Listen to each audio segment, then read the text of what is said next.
জিঙ্কের অভাবে মানুষ যে কতটা বড় বিপদে পড়তে পারে তা আমরা অনেকেই জানি না। আমরা সাধারণত ভাবি জিঙ্কের অভাব হলে হয়তো শুধু ঘ্রাণ শক্তি কমে যায়, টেস্টোস্টেরন কমে বা রোগ প্রতিরোধ ক্ষমতা দুর্বল হয়ে পড়ে।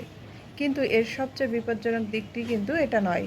প্রতি বছর সারা বিশ্বে প্রায় 5 লাখেরও বেশি শিশু শুধুমাত্র জিঙ্কের অভাবে প্রাণ হারায়।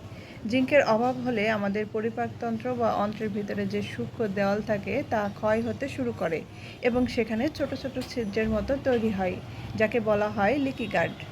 এর ফলে অন্ত্রের মারাত্মক সংক্রমণ ছড়িয়ে পড়ে এবং শুরু হয় প্রচণ্ড পাতলা পায়খানা।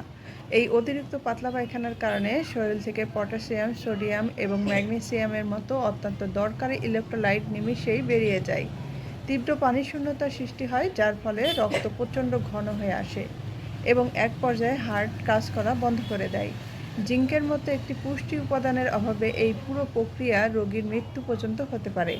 অথচ সবচেয়ে অবিশ্বাস্য বিষয় হলো, খুব সামান্য এবং কম খরচে জিঙ্ক সাপ্লিমেন্ট বা ওষুধ খেয়েই কিন্তু এই ভয়াবহ প্রাণঘাতী সমস্যাটি পুরোপুরি দূর করা সম্ভব। তবে যে কোনো সাপ্লিমেন্ট নেওয়ার ক্ষেত্রে একজন বিশেষজ্ঞ চিকিৎসকের পরামর্শ নেওয়া জরুরি।